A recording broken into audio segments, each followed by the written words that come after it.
Alô? Alex, tá me ouvindo? Alex, tá me ouvindo? Eu tava... Deixa eu ver aqui só um pouquinho. Ah, meu Deus. Pessoal, me perdoa. Eu vou ter que dar uma sinopse, então, rapidinho. Ok, para quem tá online aí, pessoal, me perdoa, tá? É a emoção de estar de volta em casa. Deixa eu voltar aqui rapidinho, porque eu faço aqui um bem bolado. Ok, quem está em casa e perdeu meu áudio, nós estamos estudando Bibliologia, aula número 7 agora, e falando dos cânones. Os cânones, que significa cânon, ou regra, aula 7. Não, aula 7, isso aqui é aula 4. É. Aí, 7, só que tá antes, eu tô no 1 ainda. É. Mas isso aqui, deixa eu pensar aqui a apostila. Ó, aqui tem um código. Um pouquinho só. Aí já estamos fechando, tá? 7 aqui. Ó. Isso. 2 significa que é a disciplina 2. 7 é a aula. E 2 aqui é o tópico. Tá bom? Facinho, né? Qualquer palmeirense entende. Ok. Na verdade... Começou a provocação. Eu tava com saudade disso aí. Pessoal em casa, então, rapidinho para mim não perder aqui o tempo. A Bíblia é feita em dois, ela é confeccionada em 2 cânones, chamado cânone, né? Cânon é uma palavra grega que significa régua ou vara, ou seja, a medida em que eles, os estudiosos da época, colocaram esses livros, no caso do Antigo e do Novo Testamento. Então, o cânone do Antigo e o cânone do Novo Testamento, ok? Durante os séculos aí, o cânon manteve-se fechado. Para nós cristãos, né, que entendemos a palavra como ela é, o cânon é fechado para nós. Esse cânon está fechado há 500 anos, ninguém mexe mais. Na Reforma Protestante, houve aí uma mudançazinha, e agora eu volto para o nosso fio da meada aqui, né? Houve uma modificação, por quê? Alguns autores, como Pastor de Hermas, Clemente, Ambrósio, vários deles, né? Tinham escritos maravilhosos, tratados maravilhosos, mas eles, eles, eles criaram um sistema de que quem podia entrar nesse cânone seriam aqueles que tivessem tido a experiência de estar com Jesus, né, pessoalmente, ouviram dele, escreveram dele. Paulo entrou no segundo tempo da prorrogação, no 47, com aquela bola que entrou na trave, assim, né? Paulo entrou aí. Por quê? Porque, segundo o relato bíblico, ele ouviu a voz e viu Jesus lá em Damasco. E depois os soldados comprovaram isso. Então, eles entenderam que seria assim. O cânone não foi mexido mais a partir daí, então. Os livros apócrifos, que são outros livros que a gente vai falar daqui a pouco, eles foram acordados pela Igreja Católica. Por exemplo, o cânone dela, ela aceitou aqueles 7 apócrifos, né, que tem Tobias, Eclesiástico e tal. Já a Reforma Protestante, não, ela tirou, dado a isso aí. Mas lá no terceiro século, o Damásio, o Papa, já tinha feito isso, sem colocar esses novos livros, né? A Igreja Católica foi de concílio em concílio mudando, colocando, tirando, e ficou isso aí. Então, para nós, o cano está fechado, né? Desses últimos 500 anos para cá. E esperamos que ninguém abra, né? Ninguém faça isso, porque senão vai ficar difícil o negócio aí.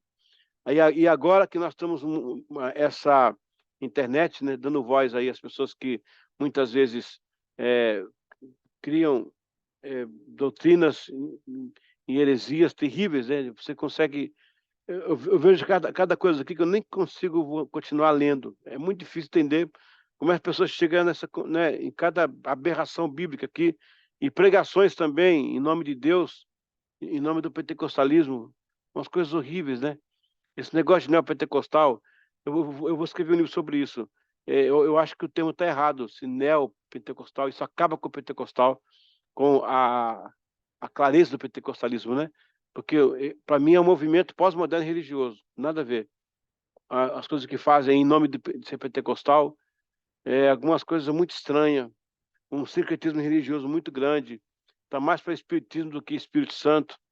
Então, quando você coloca neopentecostal, ao inserir pentecostal, implicitamente, você está se dirigindo a um movimento que foi muito limpo, né? O pentecostalismo, que no século XIX começou, varou até o ano de 1960, né? são as 3 ondas clássicas que ele teve, depois a gente vai explicar sobre isso em outra matéria. Ali está a pureza do Evangelho, né, o Espírito Santo derramar. De lá para cá, começou alguns movimentos paralelos para confundir. E é sempre assim. Quando Israel entrou no Egito, saiu do Egito, entrou no deserto, depois em Canaã, eles encontraram um Deus El lá também, em Canaã. Tinha um Deus El cananita, que é o mesmo nome do El de Israel. E esse El tinha uma mulher chamada Zera, para confundir. Ele sempre faz isso para confundir. Né? A mesma coisa está acontecendo na igreja no dia de hoje. Né? Parece que a história é cíclica. Né? O cano aberto. Esses documentos não foram interligados ao acaso, à revelia ou sem critérios. Pelo contrário, foram alvos de investigação, debate, discussão, investigações, estudos, teses, defesas. Inclusive, o crivo foi tão pontual que alguns livros que poderiam ser inspirados não conseguiram convencer o consenso das autoridades. Eu colocaria o pastor Hermas lá, mas tudo bem, né? Todas as pessoas que compunham as escolas de debate sobre o cânon eram eruditas, em sua maioria, com excelente conhecimento em hebraico, em grego e em latim. É necessário salientar que há divergências entre os cânones do AT e do NT, como também cânones abertos de outras denominações. Ainda há outros eventos, como, por exemplo, comunidades que se dizem raiz do cristianismo primitivo e criam suas próprias regras, diretrizes como canonicidade. Está errado aí. Grupos segregados que definem o que é e o que não é sagrado. Neste caso, o mais sábio está mais perto da ortodoxia, de grupos maiores de nomes na cristandade que discutiram o papel sagrado do cânon, sem vias de ideologias próprias. Esse que é o problema. As pessoas criam ideologias próprias e têm como sagrado. Tem um livro aí que o Omar Sharif fez um filme. Opa, Alex está falando aqui, ó. Principalmente contra a igreja também. É verdade, Alex. Verdade. Tem um filme do Omar Sharif, eu não lembro agora qual é o nome do filme, mas ele é bem antigo, né? O Omar Sharif. Se não faleceu, tá na hora, porque ele é bem antigo.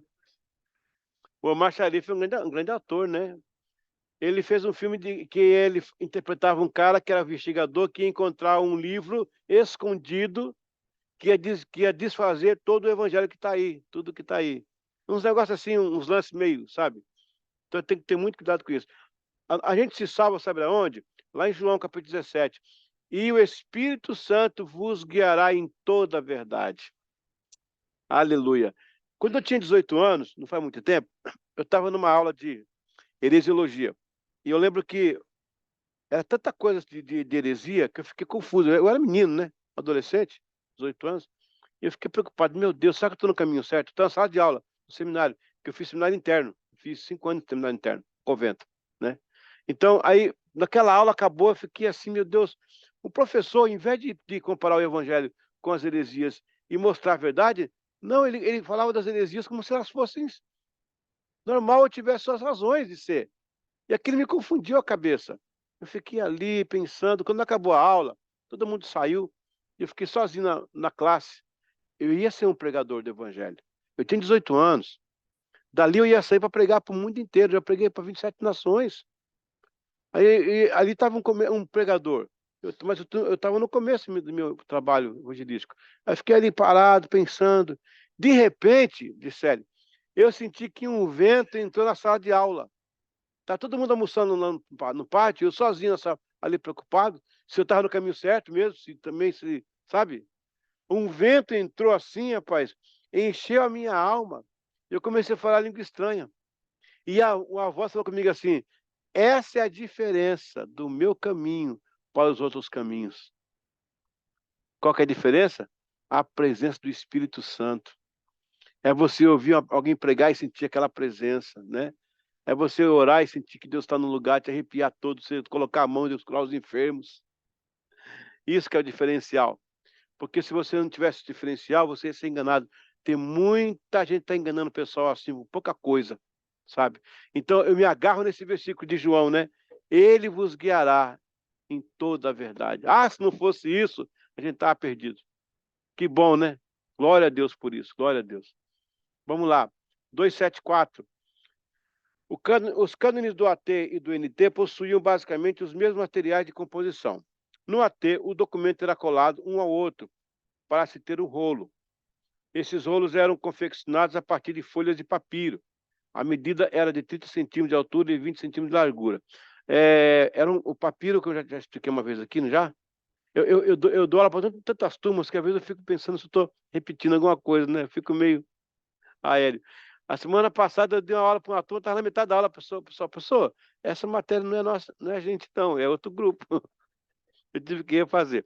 Mas o papiro, o rolo, né? O papiro é um material que é feito a partir de uma planta que é da família do palmito. Eu vi no Egito fazer lá na minha frente, lá, o cara faz na hora, lá no Egito. Ele amassa assim, né? Tipo aquele negócio de cozinha. Como é que chama aquele negócio? Que bate no marido? É, tipo assim. Não é molho, a rolo de macarrão, é que bate na cabeça do marido. Molho de macarrão. Lá em casa escondi, na casa eu escondi. Então, ele faz na hora, o sol seca, fica uma coisa muito rústica, né? E aí eles pintavam com argila ou com tinta que eles faziam lá.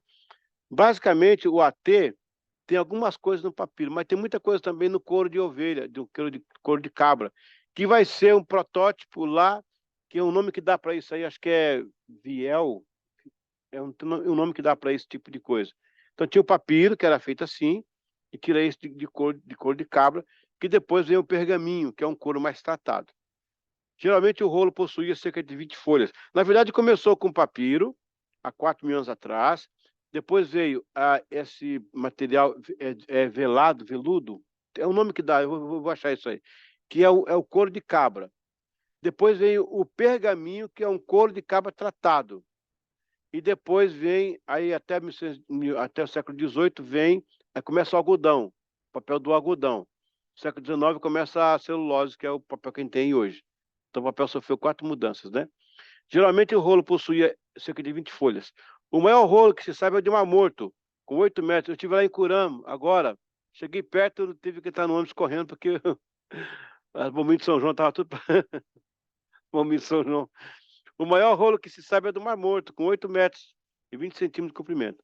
Outro material usado foi pergaminho feito do couro de animal, geralmente de cabra, isso mesmo.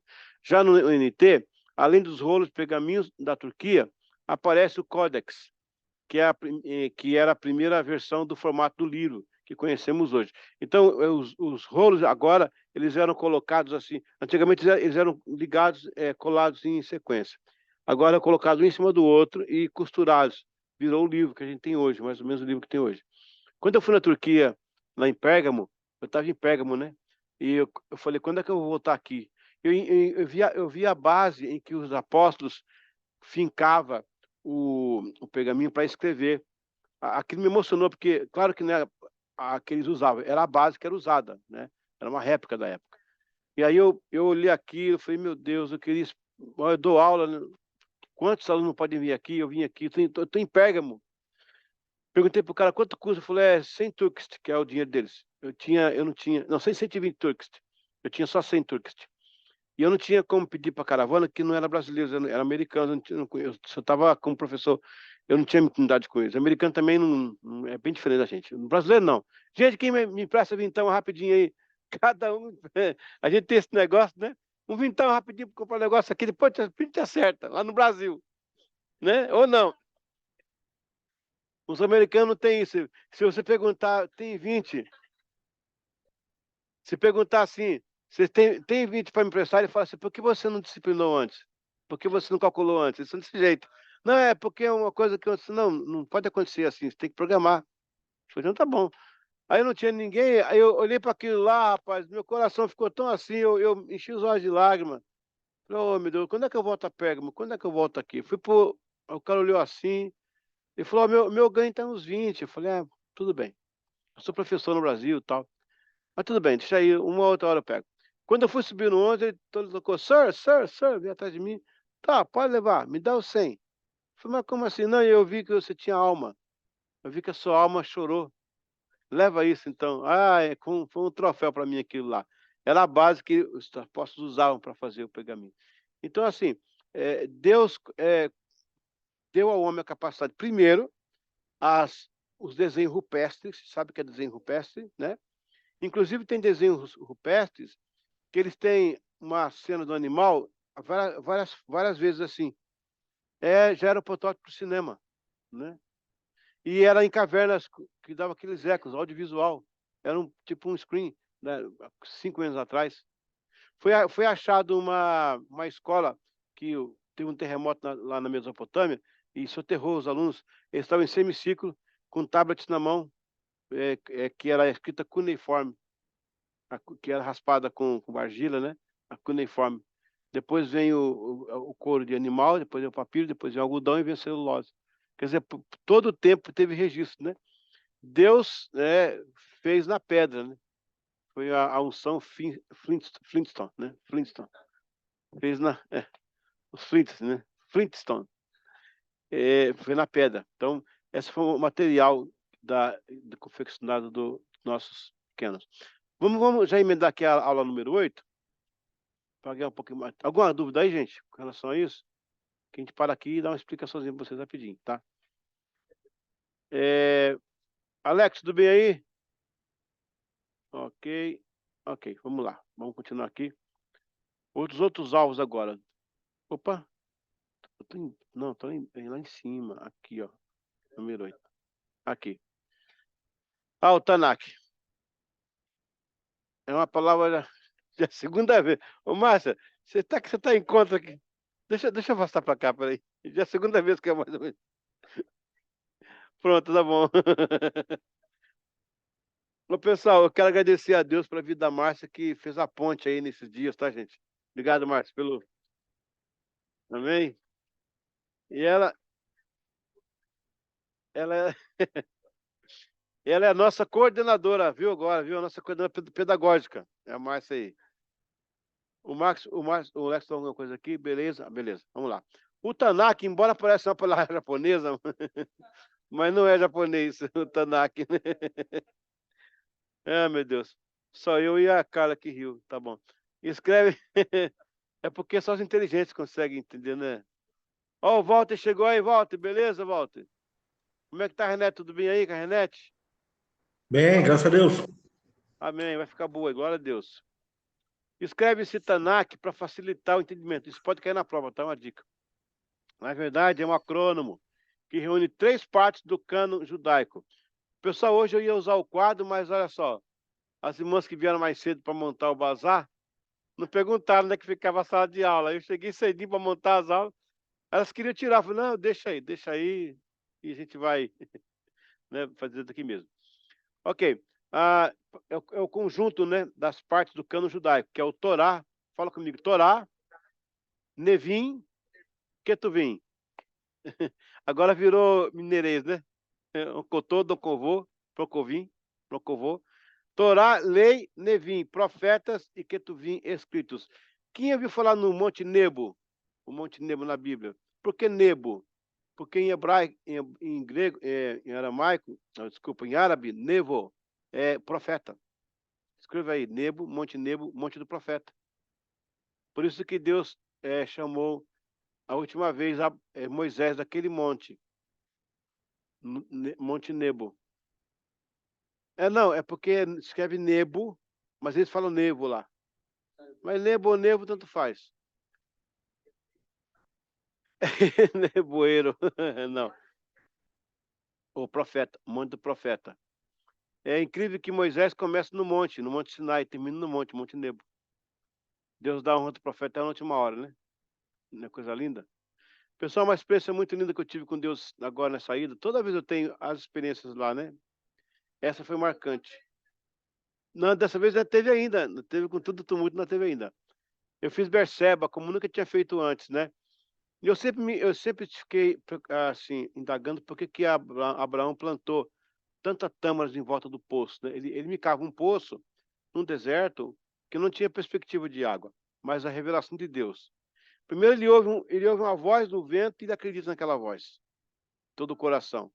E agora o museu novo que fizeram, você caminha com ele na montanha, vai o filme, né? Ele, o Abraão, com o Isaac e tudo, e você vai caminhando do lado junto com a montanha. É muito emocionante esse negócio, é coisa linda.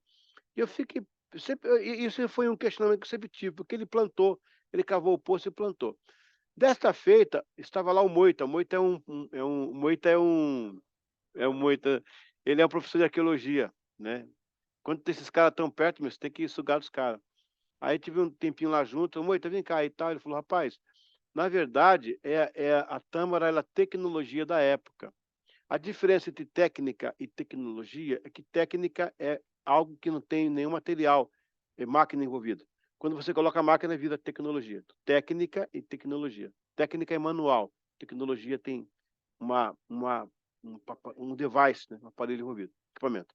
Então, Abraão fez ali uma tecnologia, embora não fosse um equipamento. Na verdade, o que ele me ensinou ali, que eu achei muito lindo, eu vou até preparar uma mensagem melhor sobre isso. Ah, ele cava o poço, tá? O poço até hoje existe. A água tem 4.000 anos, está lá, aquela 4.000 anos. A água está ali, que Abraão cavou. Deus dá uma revelação para aquele homem. Ele cava o poço.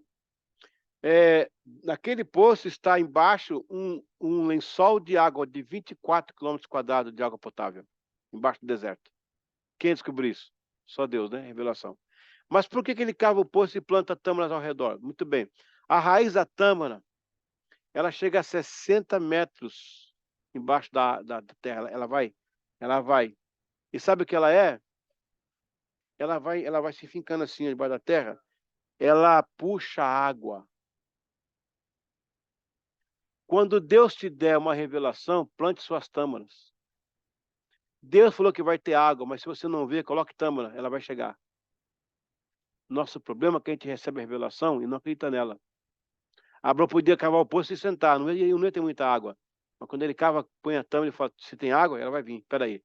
Jogou a tâmara lá, ela puxa, ela tem o sistema da raiz, ela chama, o que for umidade, ela chama para si. E nisso o poço fluiu e coligou com o lençol de água. Aleluia. É. Aí a pergunta é, ele podia ter feito só o poço. Deus mandou cavar o poço, mas Deus falou assim, não, vou te dar água, você cava o poço, mas para a água vir tem que pôr a tâmara. Então, abraço que Deus te deu, plante suas tâmaras. A tâmara, ela demora muitos anos para crescer e tudo, né? Mas é a proporção que ela vai.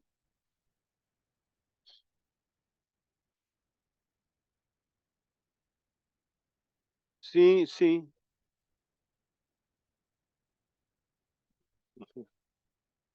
É, ajudou um pouquinho a ver mais, né?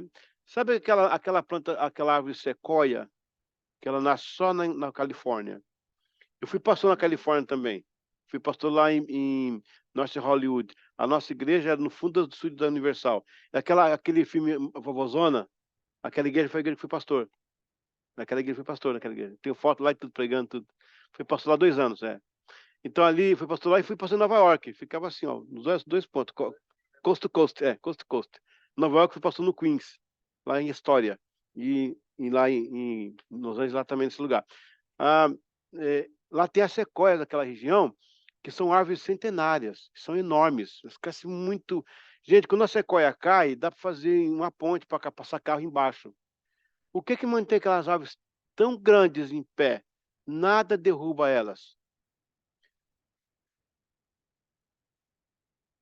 Tem mais de milenar, uma coisa assim. As sequoias se abraçam embaixo da terra. A raiz da sequoia não vai para baixo, ela amarra uma na outra, segura uma da outra.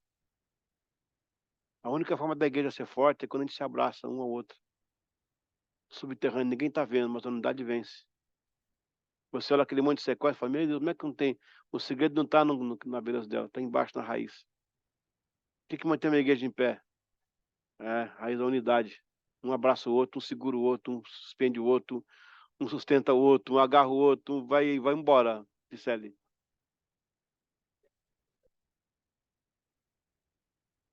Meu Deus, é a vida deles. Amém, pessoal? Glória a Deus.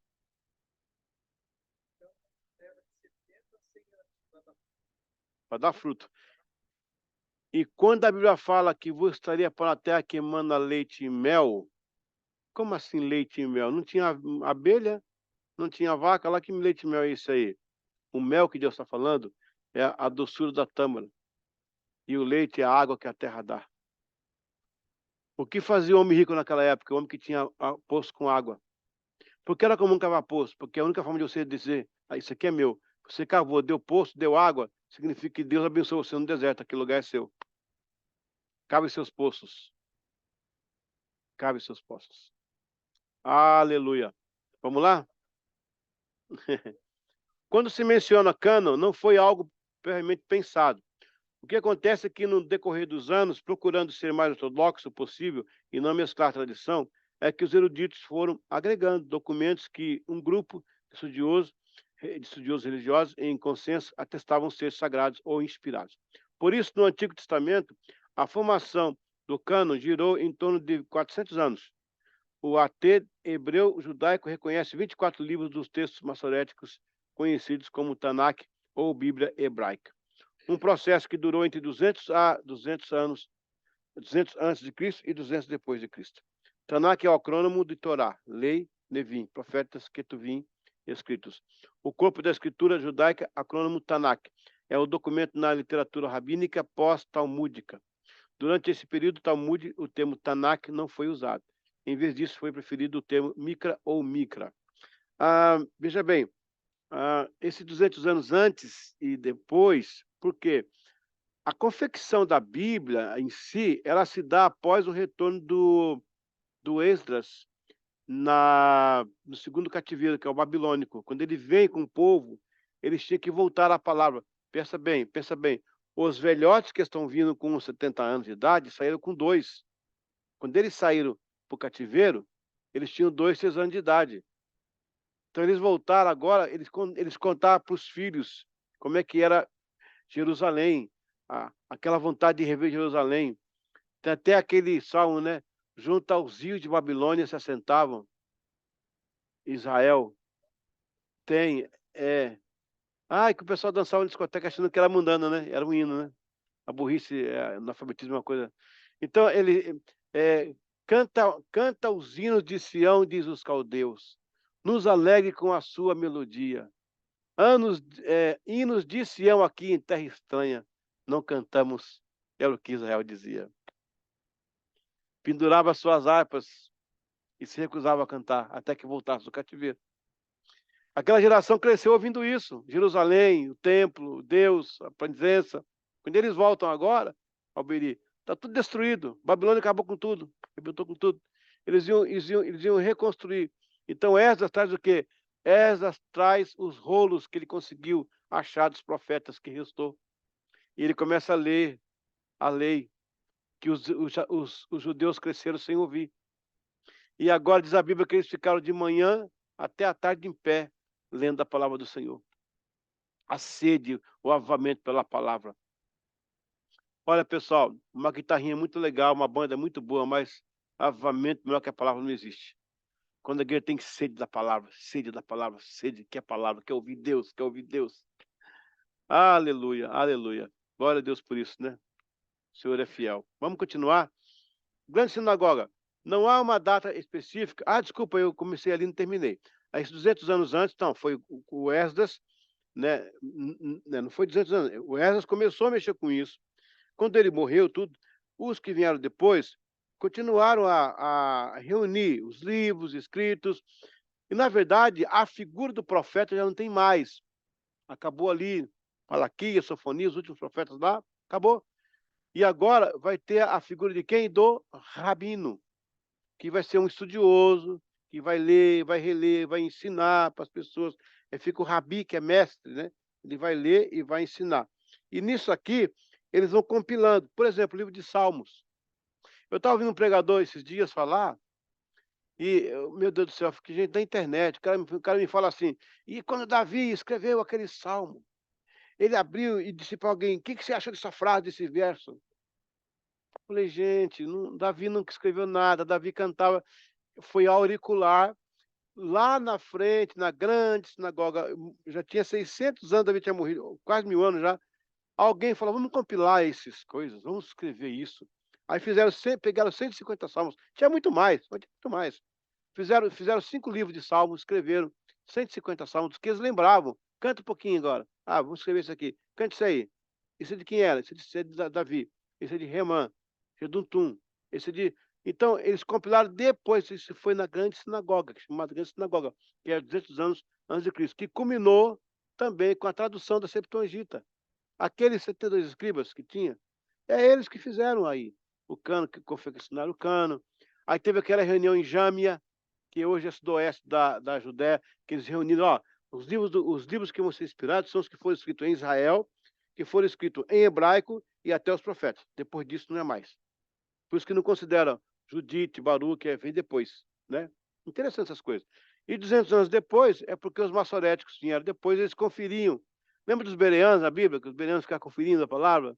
Os maçoréticos também conferiam as letras, estava tudo certinho. E depois eles colocaram uns sinais para identificar as vogais que não conseguia ver no hebraico, né? Aquela língua, esqueci uma língua do céu. Então foi tudo isso aí.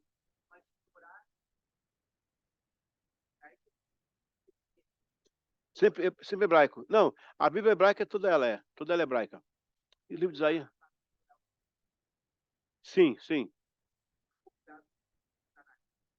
Não, o Tanakh está aí, a Torá é primeiro grupo. O Tanakh são os três. É, o Torá está pronto, isso, o Netuvim e o Ketuvim. Para nós, para nós, assim, ó, se eu lembrar aqui, são as leis, aí depois vem os livros históricos, depois vem os proféticos. Não, as leis, os históricos, os poéticos e os proféticos. É isso mesmo. Então veja aí, Gênesis, né? Aí começa depois de Josué lá, os históricos, aí vem aí vem Salmo, Jó, Eclesiastes, poéticos, depois vem Daniel, Ezequiel, é assim. Para os judeus, esses quatro vira três. Eles colocam a lei, o que é profético, só em profético, e os escritos, os poemas, no caso de Esté e tal, os outros colocam nos escritos, que nós chamamos de poéticos e poéticos, né? E históricos. Eles chamam de escritos. É isso aí. A diferença é essa aí. Mas já estavam ali todo mundo junto já. Então tá. Então teve essa questão. O Talmud, ele significa ensino. O Talmud é uma compilação, é um caderninho à parte. Porque o Talmud é o seguinte: havia muitas leis que são faladas em Israel. A lei oral, chamada lei oral, que é o Mishnah. E aí, quando eu falava lei oral, por exemplo, não faça isso, faça aquilo, alguém ia interpretar essa lei. Ó, é assim, ó. Essa lei, aí chamava de gamarra, que é interpretação. Aí alguém falou assim: vamos, gente, vamos compilar isso no local, vamos pôr isso no local, vamos. Aí criou o Talmud, que é um escrito, né, que é um documento judaico que tem as leis orais e as leis explicadas. É isso aí. Não, também, aham. Na verdade, o Talmud é do discípulo, né? Na verdade, assim, ele não substitui a Bíblia, em nenhum momento. Tem 318, se eu não me engano, 318 leis lá no Talmud. Mas eles não substituem a Bíblia. É um complemento do que. Deixa eu explicar melhor.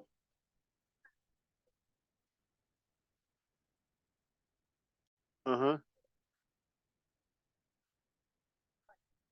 Eles.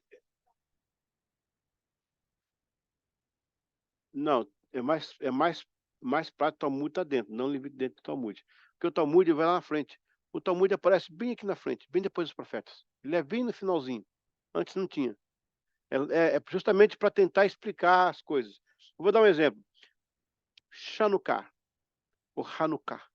Hanukkah é uma festa judaica que comemora a, a queda do período sírio, quando os macabeus conquistaram a revolta e retiveram de volta, então, a província de Jerusalém, de Israel. Quando estava lá no templo, lá o candelabro aceso, era para ter acabado a lâmpada. Ela continua 9 dias acesa. E disseram que foi Deus que deixou a lâmpada acesa. E hoje o menorá, o menorá e o... Não é o menorá, agora os dois são candelabros, mas o menorá de 7 e o Chanukah de 9. O menorá de 7. O Chanukah de 9. Porque 9 dias o Senhor sustentou. Isso não está na Bíblia, mas está no Talmud. É uma coisa que não é bíblico, mas aconteceu para eles e está no Talmud. Por exemplo, o Solidel, que é o Kippah, Kippah, homem do concerto. Então, quando o judeu usa, ele está com uma causa dentro de Deus. como ele não tem tempo de ficar orando o dia inteiro, ele põe aqui para fazer, estou em oração, eu estou numa causa. É uma causa, um processo, um propósito. Propósito. A não ser quando é um dia sagrado, como o Purim Tumim ou o Sabá. Fora isso, se ele está usando num dia normal, que pá, está dizendo, eu estou com um processo.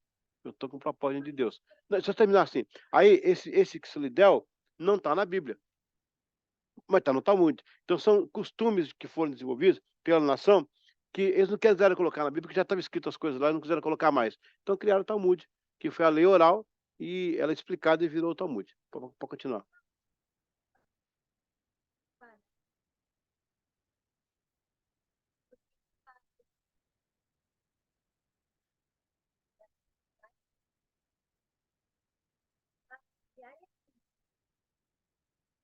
Que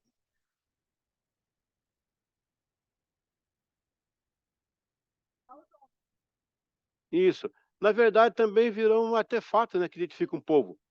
Embora eles não criaram isso. O Solidão é antes de Israel, de alguns países. Eles não criaram isso. Mas identifica eles como. Hoje quem usa é judeu, né? Ali é o ultra-ortodoxo. Que aí ele tem um propósito. A mulher usa peruca, porque o cabelo só para mostrar para o homem, né? Então, isso aí não está na Bíblia. Eles vão colocando costume em cima de costumes. E os pastores analfabetos de Bíblia viajam para Israel e voltam com essas coisas, achando que é sagrado. Acho que é sagrado, tu sabe, essas coisas, mas não é, gente, é costume que eles inventaram depois. Para bom, eu não chegaria com essa voadora no peito, mas eu diria, a Marili veio. Mas tudo bem.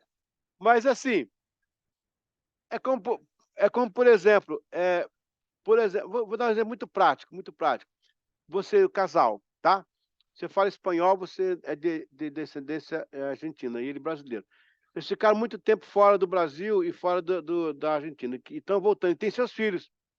E vocês querem que os seus filhos aprendam como é que é o nosso povo, como é que é o brasileiro, como é que é o argentino. Aí você começa a inventar coisas para evocar aquela cultura. Foi isso. Por exemplo, aquele negócio que eles usam aqui na testa, aquele couro aqui na mão assim, esteja na sua mão e tal, o sinal do Senhor. E aquilo foi dado naquela época como uma lembrança. Mas eles inventaram o couro para dizer assim, não é assim, ó, é assim.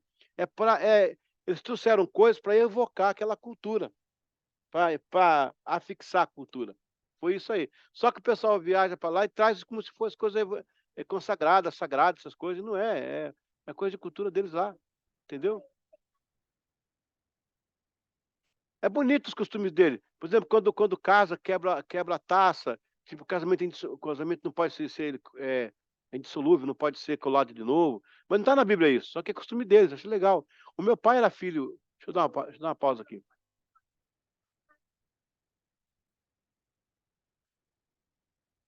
Foi costume. Então, o Talmud ele é isso. Ele pega todas essas coisas que foram criadas para evocar a cultura judaica e joga para o pessoal aprender. Entendeu? Sim, Carlos. Então a gente pode dar isso aí, tem os fariseus. Os fariseus, os saduceus, os zelotes são partidos políticos que vão surgir, inclusive lá no tempo dos essênios também, os essênios, né? Que vão criar também seus costumes, mas não são bíblicos. Mas aí já era um peso. Ah, Jesus bateu muito de frente com eles, com muitas coisas também. Com camelos engole mosquito, né? Não é isso que fala?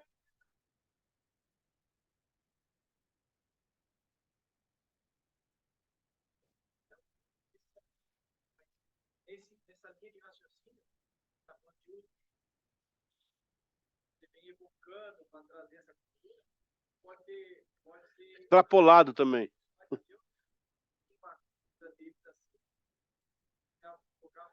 É, isso. Viravam moralistas, viravam legalistas, né? E Cristo veio rompendo tudo isso aí. O próprio Cristo, ele quebrou a questão do sábado, né?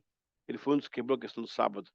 O Alex está falando aqui, rasgar as vestes no luto também era costume. Sim, são vários costumes. Nem todos Deus deu.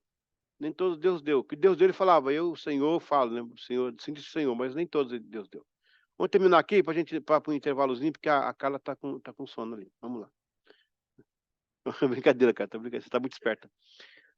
Grande sinagoga. É não, tadinha. É não. Ela tá concentrada.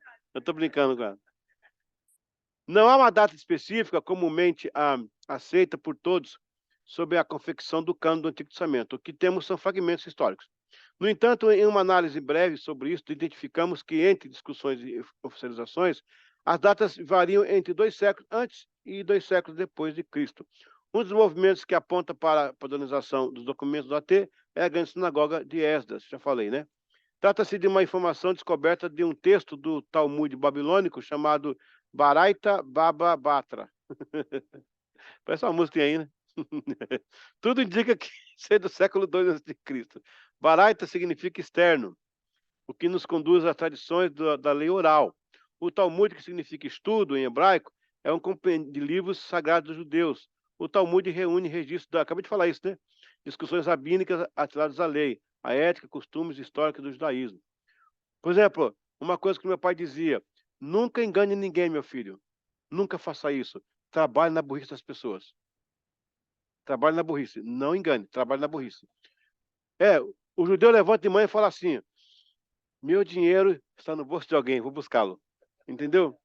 E assim, meus tios que não paravam para comer, a gente uma vez viajou para o Nordeste aí, meus tiozão lá, meu pai, os judeuzão lá, falavam: filho, olha só, não engane ninguém, trabalhe na sabedoria judaica. Peça à la carte, pedimos à la carte, metade da carne lá e falava assim, chamava o garçom: olha, pode esquentar para nós? O garçom ia esquentar, porque realmente esfriou. Mas quando voltava lá na assadeira, ninguém fazia conta de quem é quem. Enchia de novo e vinha outro prato, tá vendo, meu filho? A gente comeu 2 pratos por um. E eles nem sentiram. Isso é trabalhar na cultura, né? Isso.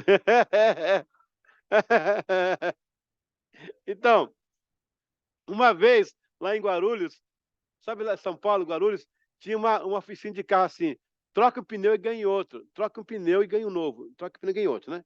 Meu pai parou o carro, falou assim para meus irmãos: aprendam, não engane ninguém. É eles que estão dizendo isso aí. Trocou um pneu, ganhou outro. Aí saiu o carro, 2 pneus novos. Aí deu uma volta do quarteirão, encostou o carro de novo. Falou: agora de trás. O cara: não, peraí. Aí, não, tá escrito aí: troca o pneu e ganha outro. Você não escreveu isso aí? Aí veio o gerente: quem foi o burro? Coloca aí, uma troca só. Agora troca o dele aí, né? Fazer o quê? Meu pai, tá vendo, meu filho? Nunca engane ninguém. É isso. Olha, uma vez, não, mas o que que tá errado? Não tá errado não, ué. Ninguém colocou, ele viu que tava lá, né? Vou aproveitar a promoção. Depois, depois, depois se colocaram aviso. Depois colocaram aviso. Pois é. Uma vez, o judeu foi pego lá, o judeu foi, mataram a menina lá, mataram, e o cara correu e alguém viu. Esse cara que correu parecia um cara que era judeu. E a turma tinha raiva dele. Aí mandaram, aí acusaram ele e tal, mas não fui eu. E acusaram o cara, e a testemunha não chegou lá, e o juiz apertou. A testemunha: ó, eu não tenho muita certeza, mas é ele mesmo, ele parece com ele, o jeito dele.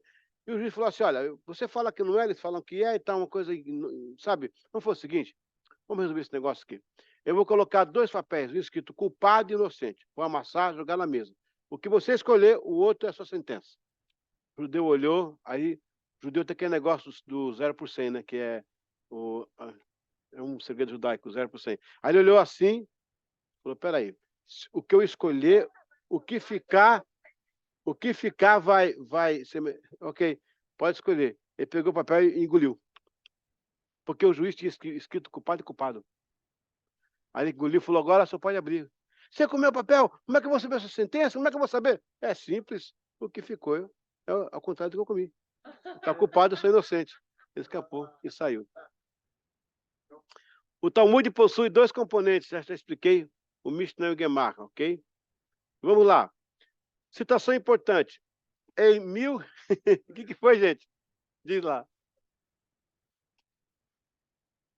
Tá gravando, tá. Está gravando aqui? Deixa eu ver. Tá. Não, está gravando, está gravando. Tá gravando. Ok. Foi em 1538 que o escritor Elias Levita atribuiu a confecção do cânon do AT aos homens da grande sinagoga. Levita diz que Esdras e a sinagoga produziram o cânon do AT. Assim, no século XVI, essa teoria ganhou força e foi aceita pela maioria. Outra corrente menciona que o cânon do AT foi uma obra da dinastia Hasmoneia. Quem são os Ramoneus? São os macabeus, aqueles que conquistaram a província das mãos dos sírios, né? Em 165 a.C., os Ramoneus. No caso aqui, a dinastia começou um pouquinho antes, pois sua influência exercia o controle religioso e político da época, até porque tinha livros sagrados lá no templo, né, guardados por eles. De acordo com Marx e Bettler, as escrituras judaicas, com exceção da Torá, dos profetas, era fluida, com diferentes grupos aceitando a autoridade de diferentes livros. E, por último, o historiador Flávio Josefo faz menção dos livros de Esdras, Neemias e Esté, em sua obra Antiguidades Judaicas. De acordo com Gerard Laurier, essas menções ou reuniões dos livros na lista de Josefo caracteriza o cânone judaico. No entanto, em 1871, Heinrich Gretz chama a atenção para o Concílio de Jâmia, isso aí, ó, que em sua pauta debateu sobre o cânone judaico em algum momento do século I, anos 70, 90, né? Embora esse conceito foi aceito na época pelas grandes comunidades, mais recentes estudos mostram que o Concílio de Jâmia não se ocupou devidamente sobre o assunto, e por isso a comunidade estudiosa já lança dúvidas sobre tal. O fato é que durante 400 anos, 200 anos de Cristo e 200 depois, o cânone judaico foi se estabelecendo. Amém? Alguma dúvida aí? Não? Glória a Deus.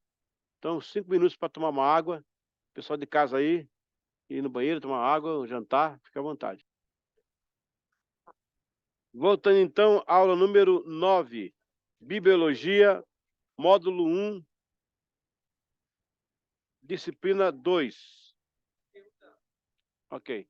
A última aula agora. Você achou que ia ter... Eu, hein? Não, não, agora é a aula ainda. A prova é depois. Pega ali. Ok, Márcia. Hã? Não deu tempo. Eu cheguei hoje. Semana agora vai. Já tá aqui. Eu vou falar oralmente. Ok. A gente vai agora estudar um pouco do cânone do Novo Testamento. Já estudamos o cânone do Antigo Testamento. Gente, é o seguinte. O cânone do Antigo Testamento não foi assim, alguém foi pegando um livrinho, o outro segurou o livrinho, outro livrinho, foi colecionando. Não. Foi tudo esporádico. Foi o Esdras que teve a ideia de juntar, né, esse material, e depois deles, os outros que vieram, cada um pegava um fragmento, juntava o outro, e acabou compilando, né? Quando tem lá o Qumran, que descobre os pergaminhos do Mar Morto, ali tem muita riqueza. Eu vi lá pessoalmente, né?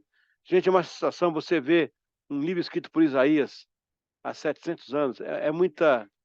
né? Você vê assim na tua frente, cara. Olha, e outra coisa, bem feitinho, cara, mas bem... Parece que é uma coisa feita em gráfica. Um cuidado, um zelo. Você sabia que para escrever essas coisas, os escribas tomavam banho, especialmente com uma especiaria para aquele momento?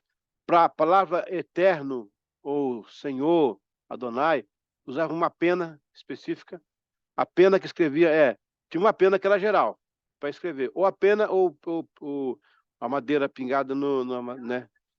Mas quando ele escrevia a palavra eterno, ou Adonai, ou Senhor, ou Altíssimo, seja o que for, eles faziam com a pena diferente. Se errasse uma letra, rasgava todo o documento e fazia, não podia haver rasura. Não havia ponto, nem vírgula. Hã? Não, não tem jeito. Não havia ponto, Sueli, nem vírgula, para que ninguém viesse burlar o pensamento de Deus. Até hoje está lá, sim. Quem lia tinha que interpretar. Ele tinha que ver onde é que começou, onde é que terminou. Ele tem que ficar procurando. Porque é muito fácil hoje eu pegar e meter uma vírgula onde não tem e para dar outro sentido. Olha que coisa... Gente, como é que pensou nisso naquela época? Né? Uma vírgula, né? Muda completamente né, o contexto. Então, ele vinha escrito uma coisa, não tinha parágrafo, é igual a ata também, a ata a gente faz, né? Não tinha parágrafo, era letras chamadas unciais, que é letra maiúsculas, unciais. A minúscula vai aparecer 4 séculos depois de Cristo. Então, vem toda aquela, sabe, era fechado. Quando eles acabavam, aquilo era sagrado. Por isso que o Torá é guardado com, sabe, que aquilo é sagrado. Olha que zelo, né? Coisa linda. É isso aí. O cano do NT. O cânone do Novo Testamento é a compilação de livros considerados pela liderança da igreja e eruditos como inspirados. A maioria das denominações cristãs aceita os 27 livros listados. O cano do NT está organizado em, vamos lá comigo? Evangelhos, cartas. No quesito cartas, tem cartas gerais e cartas pastorais. A confecção do cano no Novo Testamento não foi da noite para o dia. Houve um processo de centenas de anos de árduo trabalho e seriedade. Muitas vezes, impulsionados por heresias que surgiam a todo instante, iniciou-se com algo modesto, basicamente muita informação oral. Depois segue-se a necessidade da comunicação dos apóstolos com as igrejas, e assim começam as cartas, posteriormente as epístolas. Esses originais se misturaram pelos corredores da igreja, porém os copistas já desenvolviam réplicas para atender vários locais da geografia onde comunidades cristãs estavam localizadas. Também alguns documentos paralelos, entre os quais os códices, os lecionários. O que era lecionário? Você vê que eu leio a apostila, mas eu paro quando para explicar, né? Lecionário é um livrinho de regra, como fazer batismo, como pregar, como fazer aconselhamento. Era um livrinho de regra, é um manual, tipo manual. Eles chamavam de lecionário. Alguns mais tardios, como de Daquê, o texto Receptus e outros mais. Na verdade, pessoal, lecionar vem da onde? Lecionar. O que é lecionar? É o docente, certo? É isso aí. Também, já falei, esse desenvolvimento iniciou-se desde os primórdios e estendeu-se até o século XV, aproximadamente.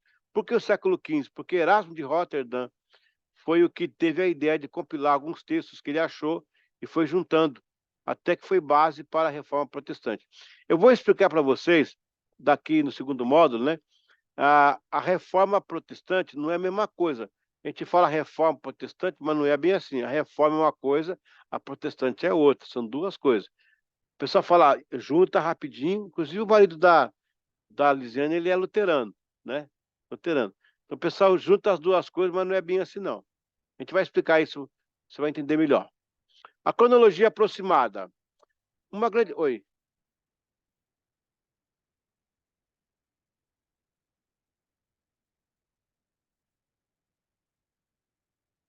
Sim, a Igreja Católica tem missionários lá.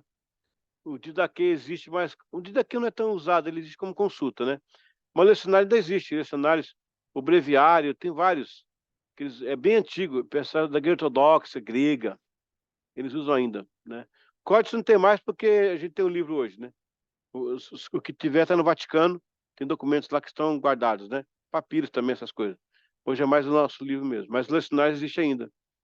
O cantório, o Papa Gregório Magno, ele era um papa, sabe que na época dele, ele criou uma escrita musical que só ele entendia. Depois o Guido d'Arezzo, em 954, criou essa música que a gente toca hoje aqui. Por isso que as músicas, é, as óperas são em italiano, em homenagem a ele, né? Inclusive aquelas notações tipo allegretto, né? Mezzo piano, por causa do Guido d'Arezzo, que esse cara que notificou a música. Mas antes dele, já havia alguns sinais lá pelos fenícios, e o Gregório Magno fez alguns sinais para cantar.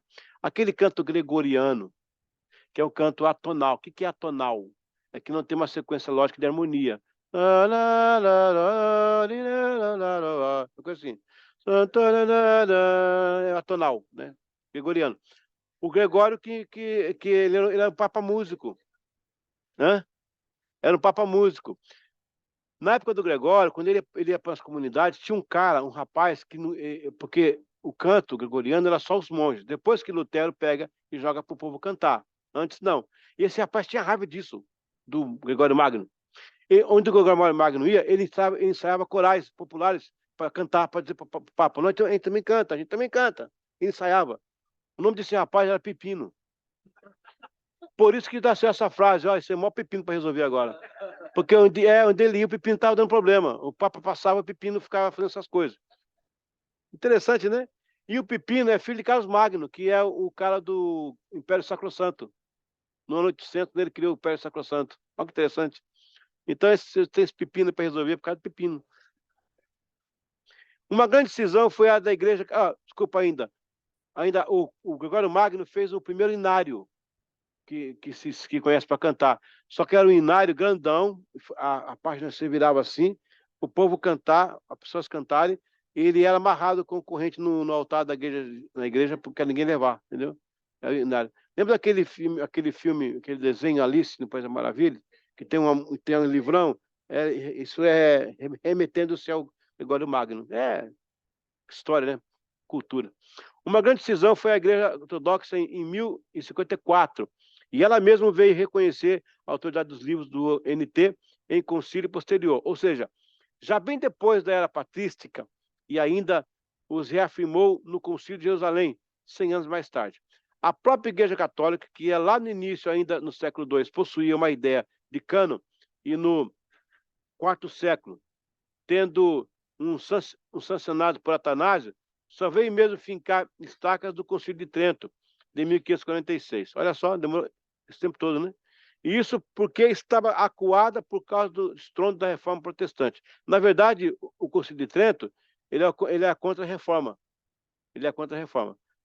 Depois mesmo de ter reafirmado os cânones do Concílio de Florença em 1442, e ainda como obra tardia. Florença, 1442, aqui, essa data e essa cidade é o berço da Renascença, quando o mundo sai da época de trevas e começa a ver as artes, a poesia, a escrita como algo diferenciado.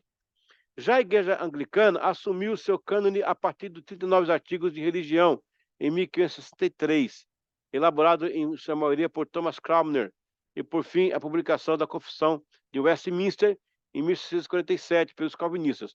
Essa Igreja Anglicana é aquela do Papa, do Gregório, do Henrique VIII, né? Aquela história toda, a gente vai passar por ela ainda. E esse cara cria os 39 artigos, por quê? Porque é uma igreja que saiu do catolicismo, mas era o mesmo Deus, o mesmo Jesus, o mesmo Espírito Santo, mas não podia ser igual. Então a igreja católica tinha 7 artigos de fé. Esse cara cria 39. Depois João Wesley vem, 200 anos depois, e corta um pedaço, fica 25 artigos de fé. Nossa igreja é uma igreja de ramificação metodista. É mais ou menos isso aí. Então esses cânones foram, aliás, essas ideias foram feitas, né? Mas não atrapalhou o cânon. Na verdade, era um reflexo do cânon, né? Eles não podiam mexer no cânon, mas podiam explicar o cânon. Por isso que eles criaram tudo isso aí. Aí a gente tem agora aqui os primórdios do cânon. Ainda no século I, as comunidades cristãs recebiam as cartas, olha aí, ó, paulinas e outros apóstolos, e esse fenômeno forçou a tarefa dos copistas. Isto foi corroborado por Justino Marte, em meados do século II, quando ele menciona a memória dos apóstolos, sendo lidas como o dia chamado do sol. Olha aí. Por isso que a igreja, ao domingo, ela diz que é o dia principal, o sun, que é o sol, né? Isso aqui é uma ideia, é o solzístico, que era um deus pagão. Na verdade, por que os cristãos escolheram o domingo ao invés do sábado? Porque o sábado era uma coisa muito pertencente aos judeus. O domingo para nós significa a ressurreição de Jesus. Não é por causa do Deus Sol. Foi Constantino que fez a fusão. Inclusive o Natal também. Ele fez a fusão disso aí para dizer, tá tudo, o Deus Sol do primeiro dia, o Dominique, né? Mas os cristãos comemoravam por causa da ressurreição de Cristo. Não que fosse esse dia, o dia do Deus Sol. Ninguém adorava que é o Sol, né? Depois Irineu de Lyon fala sobre os 4 evangelhos. Orígenes foi o outro patrólogo que utilizou 27 livros do século III, mesmo havendo já na época debates a respeito de outros escritos sobre Epístola de Hebreus, Epístola de Tiago, 2 Pedro, segundo João, terceiro João, Epístola de Judas e Apocalipse. Ela também é classificada como antilegomena. Antilegomena é as obras que estão em disputas, né? As obras que foram disputadas. E, por final, o fragmento pré-canônico. Uma das primeiras manifestações de juntar os livros, olha aí, foi o Marcião. O Marcião era um herege. Ele era de Sinop, mas não era Mato Grosso, não, tá? Viveu no 85 a 160. Seus pensamentos feriam a crença patrística. Ele falava de dois deuses, um no AT, outro no NT, sendo do AT cruel. Marcião, doido, chamou doido por minha conta, chamou o AT de Velho Testamento, em tom de deboche. Porém, seu empenho em formar um pequeno cânon obrigou a igreja a reagir. Então, a igreja nem pensava em fazer um cânon, um compêndio de livros. Esse cara provocou, ele fez o dele. A pessoa, não, pode ficar assim, não, vamos combater esse cara, vamos fazer o nosso. Além de Marcião, a igreja já enfrentava o gnosticismo, que ao pregar a salvação pelo conhecimento, corroborava as ações de Marcião, que chegou a ter uma igreja rival, consagrando seus próprios bispos. As atitudes de Marcião, de imediato, provocou o credo apostólico. Sabe o credo apostólico? Creio em Deus Pai, Todo-Poderoso, Criador dos céus e da terra, creio na sua Santa Igreja Católica. Então, esse cara provocou a fazer o credo. Então, esse Marcião, olha, sabe o que eu estou me lembrando? Um pastor amigo meu tinha uma casa em frente a uma praça e tinha um terreno de esquina vazio, baldio, né, que chama. E um cara lá das contas fez uma barraquinha e colocou música e pinga e tal, e virou um inferno aquele terreno, de berro, de gente falando alto. E o pastor falou, meu Deus, esse cara é louco, acabou com a nossa paz aqui, é o tal do Marcião. Acabou com a nossa paz aqui. Aí foi lá falar com ele, moço, aqui tem várias casas, a praça bonita começa aqui, você põe um troço desse, um boteco disso aqui, esse monte de bêbado aí, xingando, música alta, né, domingo à tarde. Falei, comunidade que você morre, o cara falou para ele.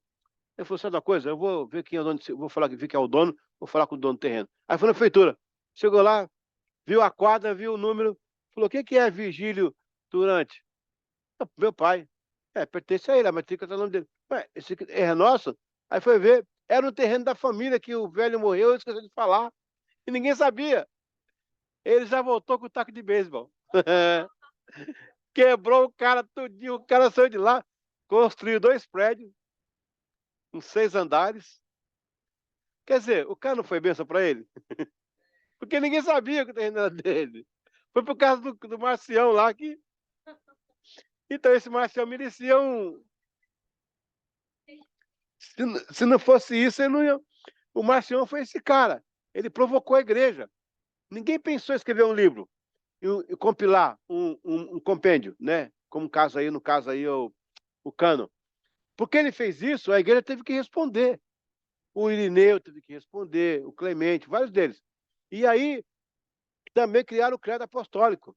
E aí criaram o nome católica, porque o nome católica não existia. Ninguém pensou assim, vamos fazer uma igreja chamada católica. Foi o Inácio. Inácio. O Inácio escreveu uma carta para os irmãos de Esmina, para Policarpo, e escreveu assim na carta: obedeçam os santos, os apóstolos, a doutrina, obedeça a Santa Igreja Católica.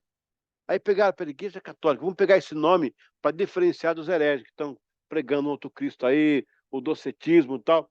Então esse cara acabou sendo uma alavanca para a igreja, né? Aí compilaram esses livros todos, terceiro século, então nasceu o cânon do Novo Testamento. Basicamente é isso aí, os cânones. Amém? Alguma dúvida? Alguma coisa que você pegou, aprendeu aí para ganhar o meio ponto da classe? Alguém tem que falar uma coisa para ganhar meio ponto aí. Ou perguntar ou mencionar alguma coisa que você aprendeu. Acho que já perguntaram, né? Já perguntaram. Ok, pessoal de casa aí. Gente, eu tô confuso, eu tô voltando ainda, tá? Para mim é 3 da manhã. Cheio de sono aqui. Vai passar. Ai, ai, ai. Ok, pessoal de casa, vamos à provinha rapidinho. Hoje não vai ter escrita não, eu vou falar aqui, você vai responder. Tipo uma prova oral. Ah, é? Aí você coloca o nome. Coloca o nome e o resultado. E me dá que a gente vai corrigir. Ok? O estudo de casa aí, vão responder e mandar para mim no privado. Tá bom, Walter?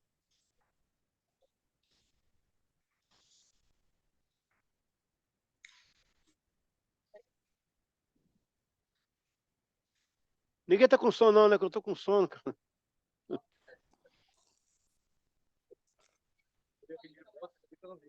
A Cláudia, a Carla. A Cláudia.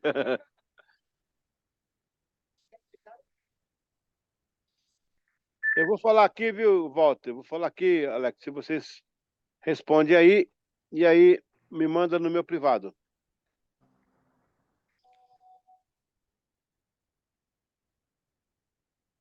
Ok. Vamos lá. Pergunta número 1. Número 1. A palavra cânon significa A, vara de medir, B, cano, ou C, tratado. A palavra cânon significa no grego A. Se você acha que é vara de medir, coloca um A. Se você acha que é cano, de cano, coloca um B. Se você acha que é um tratado, coloca um C. Hã? Para repetir? A palavra cânon, a letra A é vara de medir. A B é cano. E a C é tratado. Amém? Tomar. Sim, significa o quê? Cânon. Vara de medir. Só coloca a letra. Só coloca a letra. Um B ou um C. Tá? 2. A palavra Tanakh é um acrônimo para o quê? A. Torá, Netuvim, Ketuvim. B. Ketuvim, Torá e Netuvim. Ou C. Netuvim, Ketuvim e Torá. Qual que é a sequência correta? Tá aqui, mas qual que é a sequência correta? Qual que é a ordem bíblica? A palavra Tanakh é um acrônimo. Esse acrônimo reúne 3 coisas. Seria A. Torá, Netuvim, Ketuvim. Ou B. Ketuvim, Torá e Netuvim. C. Netuvim, Ketuvim e Torá. Qual que é a sequência lógica bíblica? Tá fácil. Tem até o Leonardo chutou isso aí. Eu tô vendo que você tá no outro mundo. Então, a palavra Tanakh, ela é um acrônimo. É o começo de 3 palavras. A é A. Torá, Netuvim, Ketuvim. B. Ketuvim, Torá, Netuvim. E a C. Netuvim, Ketuvim, Torá. 3. Quantos livros tem o Novo Testamento? A. 28. B. 25. C. 27. Até a Sueli citou essa aí. Quantos tem livro o Novo Testamento? Quantos livros tem? A. Tem 28 livros? B. Tem 25. C. Tem 27. Né, Gisele? Difícil, né? A última. Qual material era usado para escrever a carta? A. Papiro. B. Pergaminho. Ou C. Tablet. De argila. O tablet de argila. É. Você tinha aí. É sério. Leonardo é Professor, pode... cultura. Quem tá com sono, hein? Imagina se tivesse acordado. Qual material era usado para escrever a carta? A. Papiro. B. Pergaminho. Ou C. O tablete. A questão 2, professor, não peguei ali as A questão 2, opções, puder Walter. repetir para mim? 2. Isso. Espera que eu boto a questão 2. A palavra Tanakh T-A-N-A-K, é um acrônimo para A. Torá, Netuvim, Ketuvim. B. Ketuvim, Torá e Netuvim. Ou C. Netuvim, Ketuvim ou Torá. Tá. Só põe biologia, prova 3. Biologia. Bibliologia, prova 3. Hã? O que tem a 4? Quer que repetir para você? Tá, vamos lá. Qual o material usado para as cartas? A. Papiro. B. Pergaminho. Ou C. Tablete de argila. Leonardo, o que você falou no começo aí? A primeira? É que estava dormindo, eu vi. Primeira. A. Vara de medir. B. Cano. E 3. Ou C. Tratado. Tratado. Pessoal de casa, Deus abençoe. Deixa eu ver, o Alex escreveu aqui, parece. Ah, não. Ok. Manda no meu privado aí, tá, Alex? Tá, volta. Deus abençoe. Bom descanso. Uma boa janta para vocês aí. Amém. Até quarta-feira.